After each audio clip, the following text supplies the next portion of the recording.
The proposed 32nd Amendment to the Constitution, of course, is the opportunity for the Irish people to have their say on this particular debate. And given the present government's commitment to have this discussion and to have this referendum in 2009, followed by its inclusion in the election manifesto of a number of parties, I don't personally see any difficulty with putting this question to the people to see what their response is. I do, however, have a number of reservations about the manner in which this debate is taking place and the basis of the discussion. For instance, and as my colleague has just alluded to, I can't help but feel that this is somewhat putting the cart before the horse, in terms of we're not having a debate about what we're proposing to put in place of the Seanad or the alterations to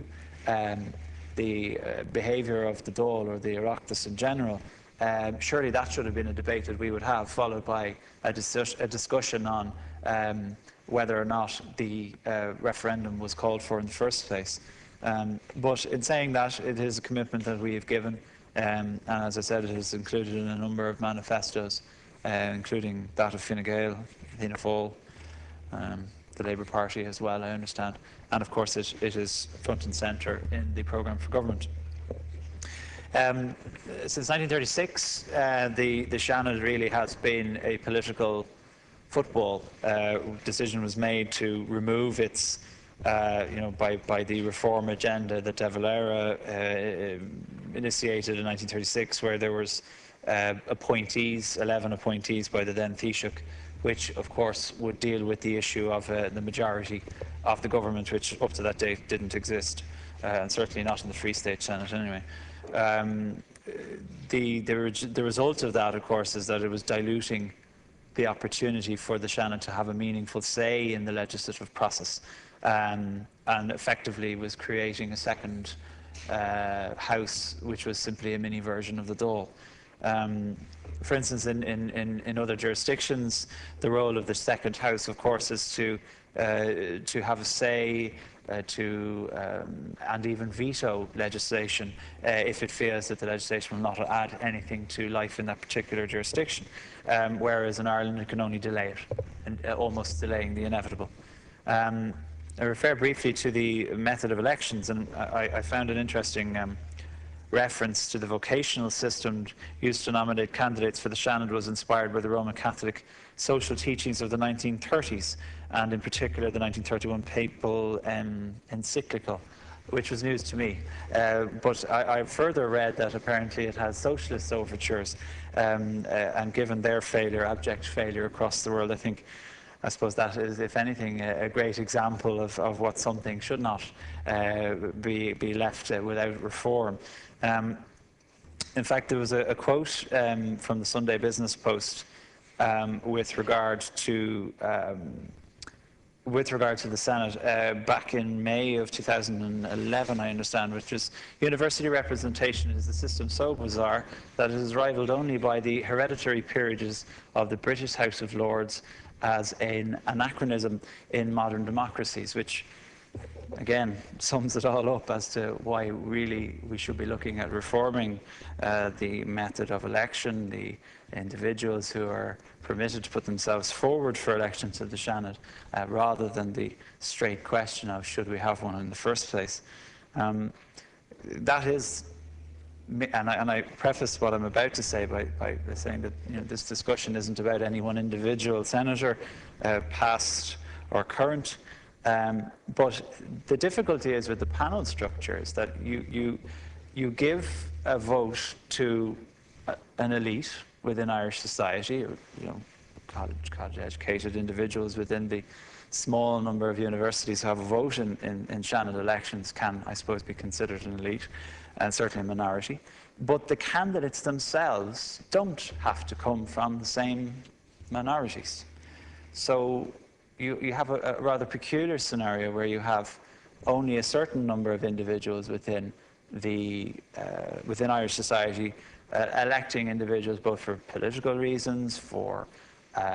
my old college classmate or whatever individuals, and that I don't think has a place in society anymore. In a 75-year-old system that hasn't been reformed despite 10 attempts, 10 reports since 1936, and indeed 12 reports in total since 1919, goes to show that this has been treated like a political football, kicking it down the road, seeing if somebody would finally take responsibility for it. And on that basis, I can understand certainly why the Taoiseach has chosen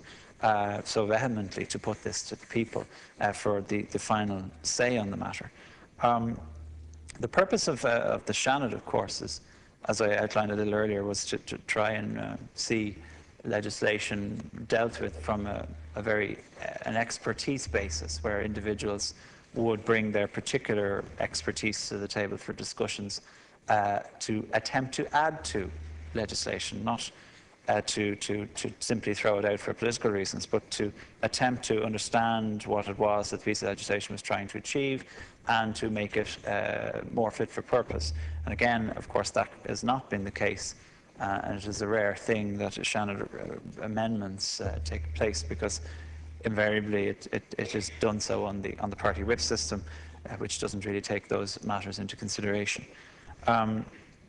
I think, as has been seen by the number of individuals who have come out in the last number of weeks and months since this debate started, that there is a genuine appetite on the part of the senators themselves, the sitting senators, to reform the Seanad. However, they do so